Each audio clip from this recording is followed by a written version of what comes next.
Hey, Bastich B here for 64K and welcome to episode 17 of Opening the Shinies.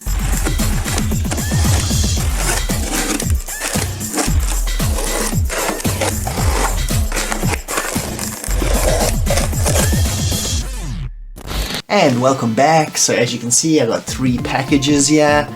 2 of them are from the place I usually buy my Commodore 64 games. Actually, it's the only place I buy my Commodore 64 game. It's from the Retro Cabin.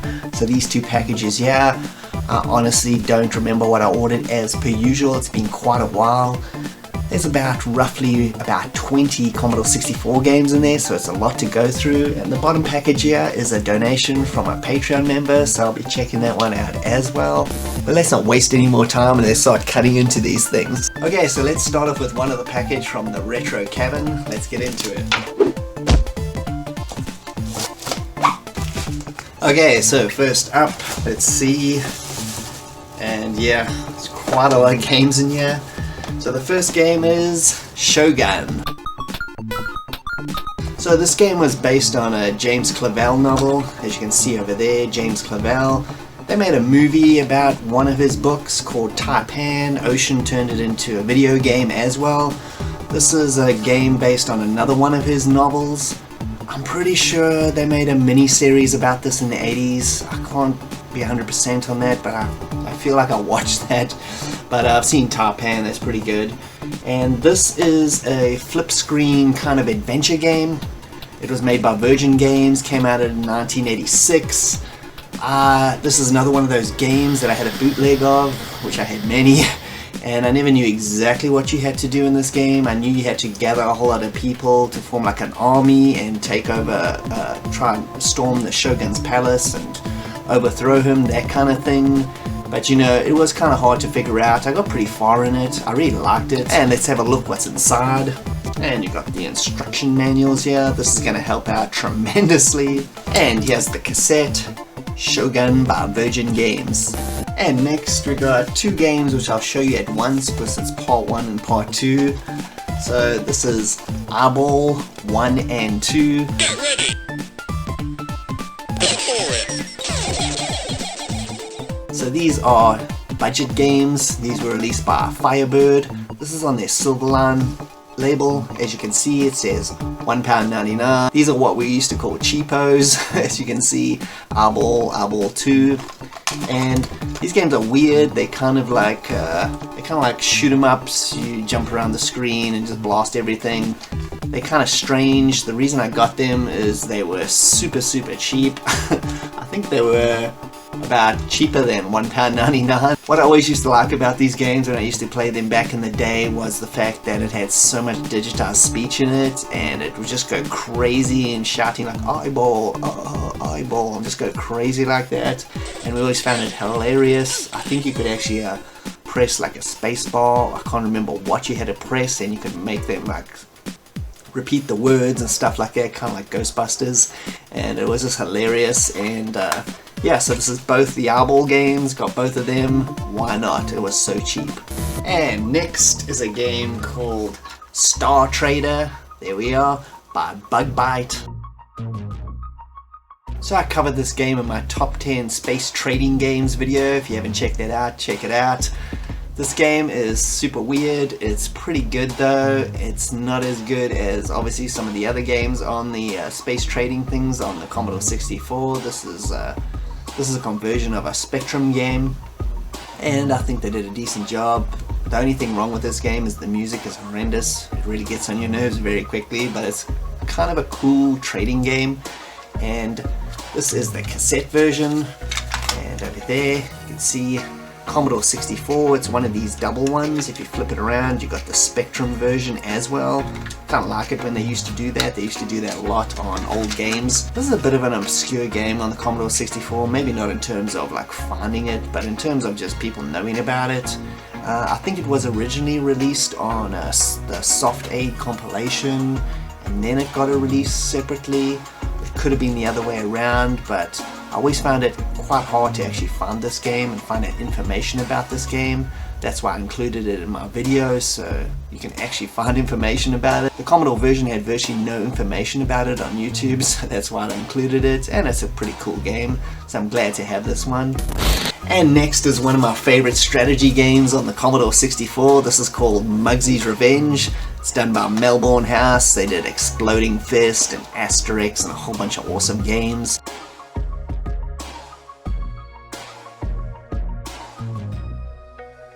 So this game is like a strategy game. It takes place in the 1930s during Prohibition, and you have to kind of run your bootleg business. Yeah, it's extremely fun. You gotta like pay your guys, you gotta try and pay up the cops, you gotta try and keep a balance between having money to do a bootleg business and still keep everybody happy. Otherwise somebody will try and assassinate you. It goes into like an arcade sequence there. It's very cool. I believe this was also a conversion of a Spectrum game originally. It came out in 1986. This is the cassette version. Again, there it is, Mugsies Revenge for the Commodore 64. And on to the next game. This is Mega Apocalypse. This one was released by Martech. They made some pretty decent games. They also made a lot of trash also. But I really loved Nemesis the Warlock, one of my favorite games from Martech. This is probably my second favorite game from them.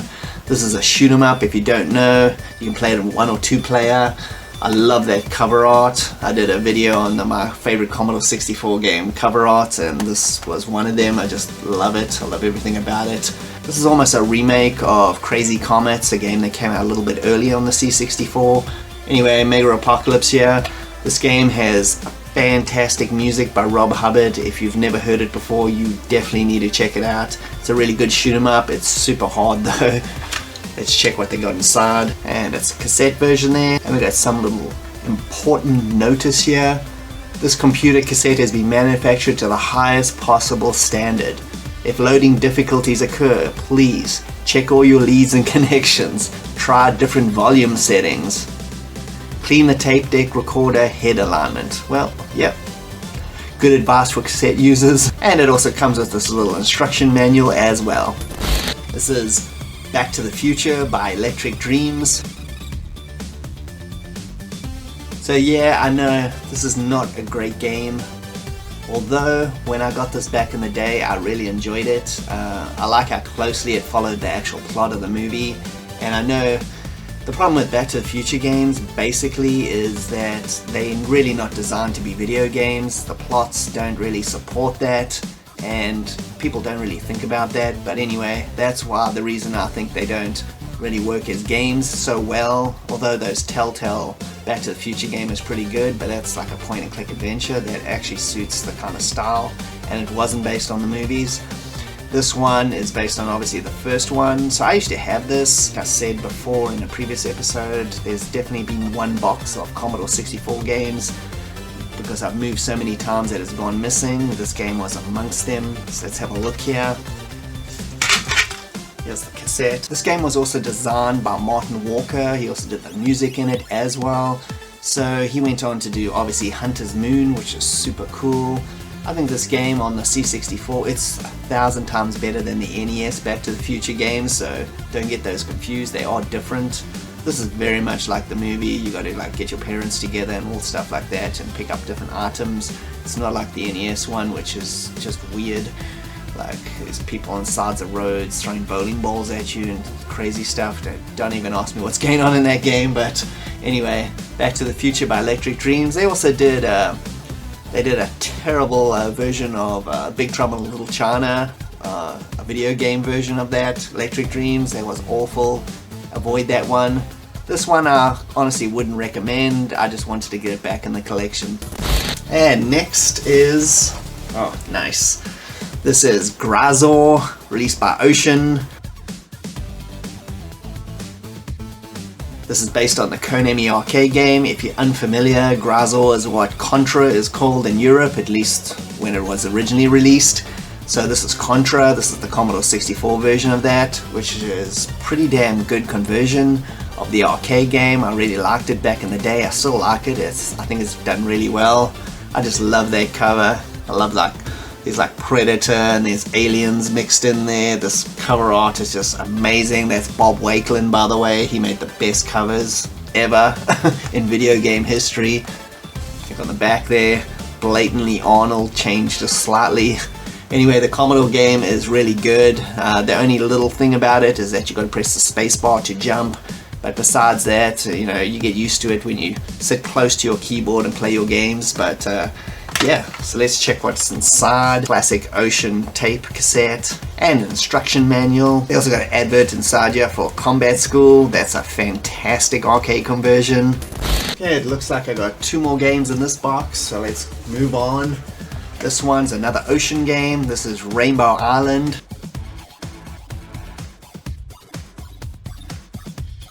This is based on the Taito arcade game of the same name, the sequel to Bubble Bobble. There's the back cover there. This is in really excellent condition, just look at it. It's in one of the little Ocean baggies, and this is obviously the cassette version. All these games are.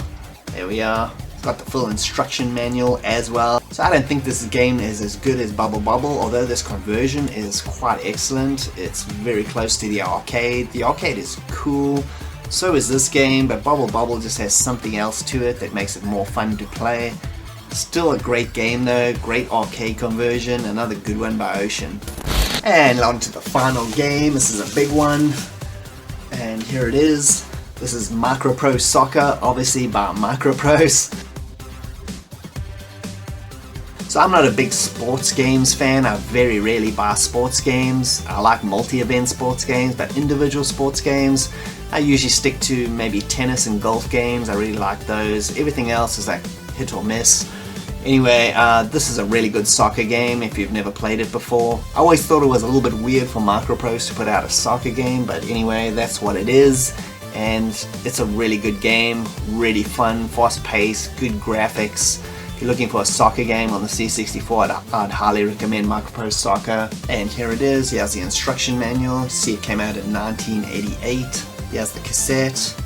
I noticed here it says MicroPro Soccer, and if you flip it over, it says 6-a-side. So I used to have obviously a bootleg copy of this on disc.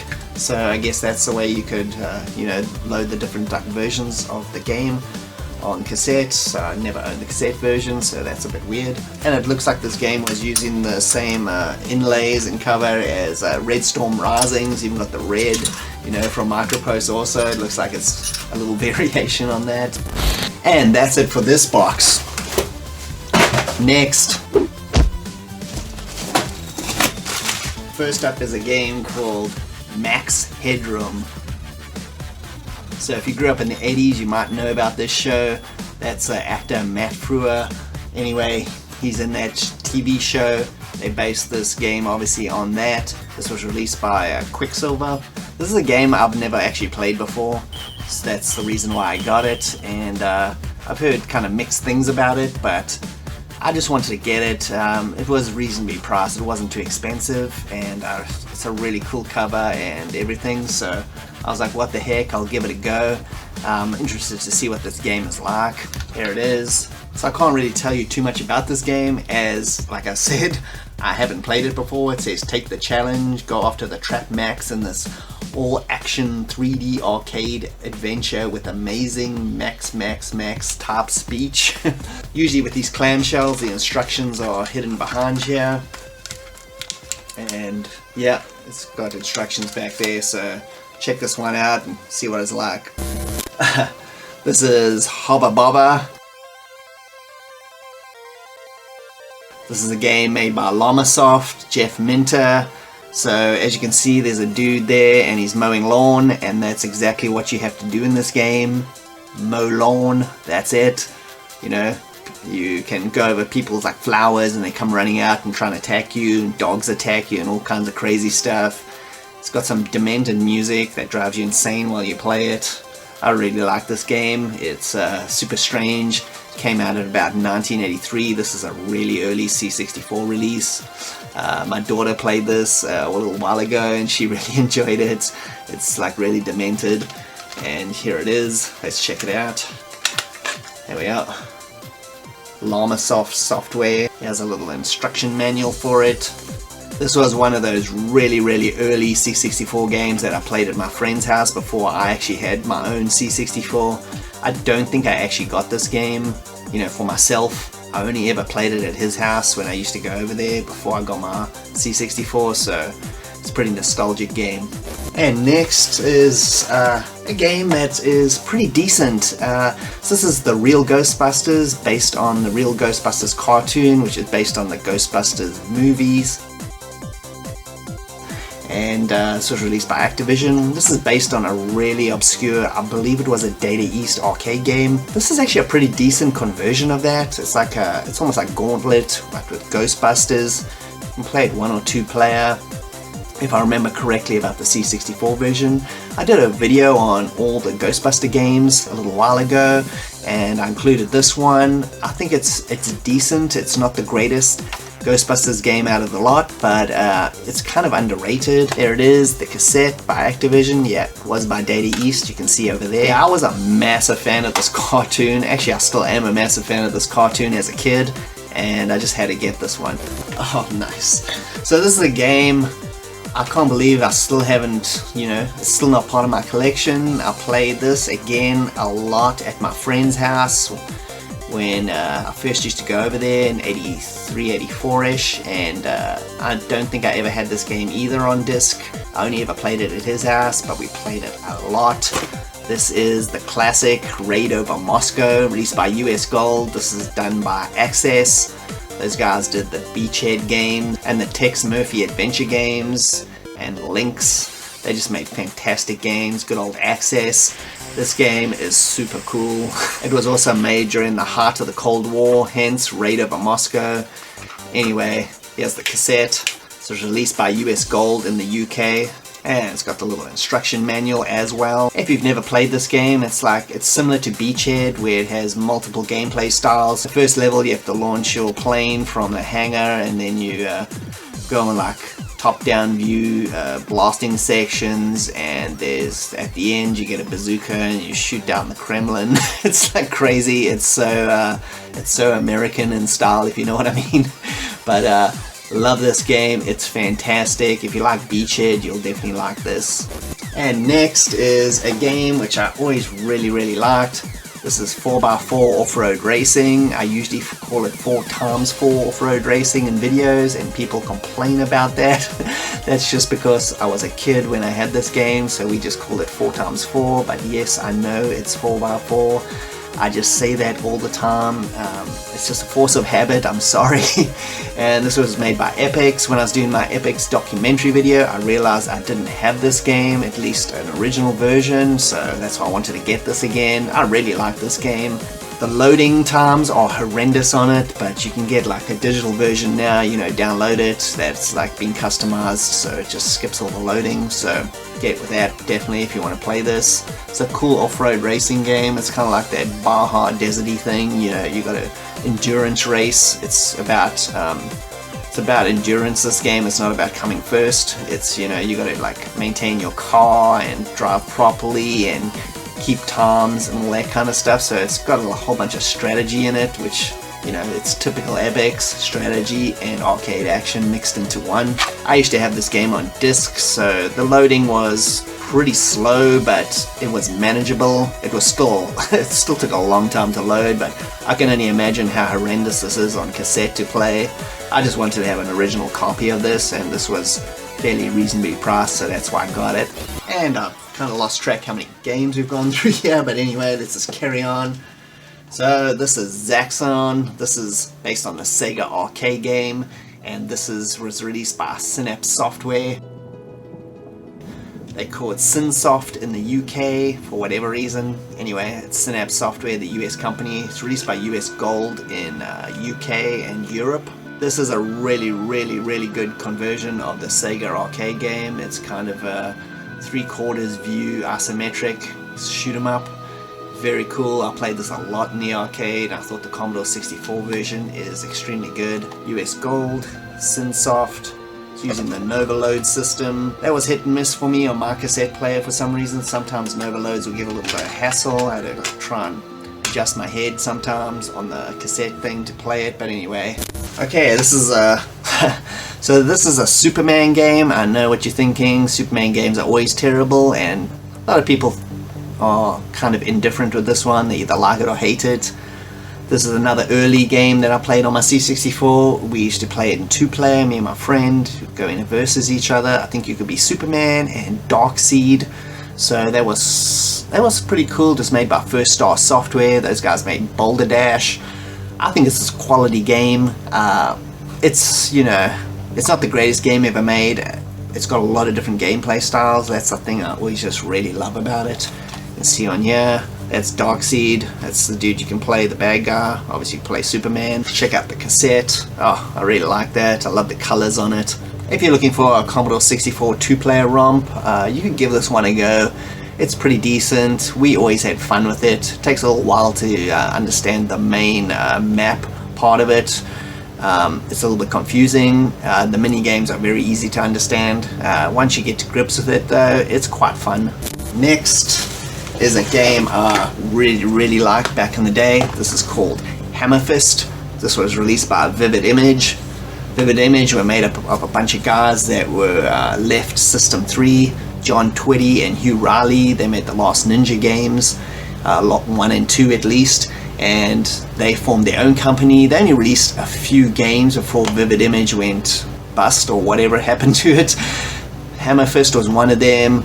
Time Machine, another excellent game, and First Samurai, excellent game as well. They made some excellent stuff on the C64. This is a cool game. It's kind of like a flip screen adventure action game. It's kind of got Last Ninja kind of vibes, but it's not isometric. It's, you know, side view 2D kind of game. Here it is. Here's the cassette, and we got some sort of ID card. I don't know what this is. Oh, it's the actual instructions manual. That's pretty cool. I like that. What's cool about this game, I forgot, is that you can actually switch between the male and female character, and they each have their own kind of abilities. Very cool. It's got the instructions for both of them there, and it's also got the full manual. And it looks like we're getting right near the end here. It looks like we've got about another 2 more games. So the next one up, this is Quake -1. This is by Beyond. This cover's a little bit rough. Out of all these games so far, the Retro Cavern does a really good job. They send you the best version they have usually. This one's a bit beat up. I've got some spare actual covers of these things, the front covers, so I'll replace that and make it look good. This game was by Beyond, the UK company. I got a compilation from them in the previous episode. You can check that one out. And this was one of the games. This is like a tank simulation sci-fi game. And yeah, it's quite good. This is a game that, again, I never fully understood the full concept of it because I never had the instructions. I had a bootleg. Of course I had a bootleg. But so I always wanted to, you know, play it in its full glory. So give this one a go. It went for £9.95 when it originally came out, I guess. There it is, the cassette. And thank goodness this thing comes with a full instruction manual, so that's what I needed. And the final Commodore 64 game here is, nice. This is Star Raiders 2. This was released by Electric Dreams on the C64. Pretty sure Star Raiders was originally an Activision game, and it came out on the Atari 8-bit systems, and this is the C64 version. There it is, Star Raiders 2. This is cool. This is a mixture of like a bit of strategy and shoot 'em up spaceship action, like inside your spaceship, kind of like Wing Commander style, but obviously nowhere near as cool as Wing Commander, but you know, for an 8-bit game, this is pretty damn cool. There it is, the cassette, and again, full instruction manual. Yes, I'm really looking forward to playing this one, probably the most out of everything. I haven't played this game in such a long time, and I'm interested to read the instructions and actually know fully what's going on. I always understood how to play the game. It's pretty basic how to play it. It doesn't require too much, but you know, when you read these old instruction manuals and you realize you might even be missing some like gameplay element, and you're like, wow, if I knew that from the beginning, you know, make a big difference in the way I played this game. So looking forward to trying this one out. And that's the end of this box. Next, this is the Patreon donation, so let's check it out. Okay, so it looks like we got a little note here. I'll read it out quickly. Hi, and thanks for all the great episodes. It is fantastic. Greetings from Sweden. P.S. Stay safe. Soon the pandemic is over. Yes, hopefully. P.P.S. I hope the stuff works. Sorry if it doesn't. I couldn't have time to test it. That's okay. I already spoken to this person on Patreon, so I thanked them, and they said it's not necessary to mention their names, so I'll just respect that. But thank you again for this little package. So yeah, some Xbox original and 360 stuff in here. So this is a really cool, wow, it's a nice quality one. This is an Xbox original controller. This is an attachment for the headphones and stuff like that. Look at that. It's one of these like crystal see-through ones. This controller is nice. Looks like it's never been used. I just love these ones. It's gonna use that on I'll use that on Amped just now. Try it out. And the other thing I mentioned in one of my games room tours is one of these adapters for my Xbox 360. I don't have one. I have an old Xbox 360, kind of the old white one that doesn't have Wi-Fi in it. So this is a Wi-Fi adapter, and I don't want to run cords from this room into the other room. It's just going to be a huge mess just to get internet, and I need to update that thing because, you know, a whole bunch of games, they work a bit funky, and I'm hoping this is going to work. He said he hasn't tested this. He just got it for maybe in a thrift store or something. Anyway, got it somewhere, and he said he hasn't tested it, so we'll see if it works. I don't know if it's going to work, but I can give it a try. If not, I'm probably going to just pick up another Xbox 360, probably like a more modern version of one with Wi-Fi built in, so I don't have to deal with this anymore. But anyway, thank you very much for this, and the controller, that is super cool. I really appreciate it a lot. And package is done. So thanks for joining me on another episode of Opening the Shinies. I hope you had a good time. I'm Bastish B. If you can like and subscribe, that'll be greatly appreciated, and I'll see you next time. Cheers.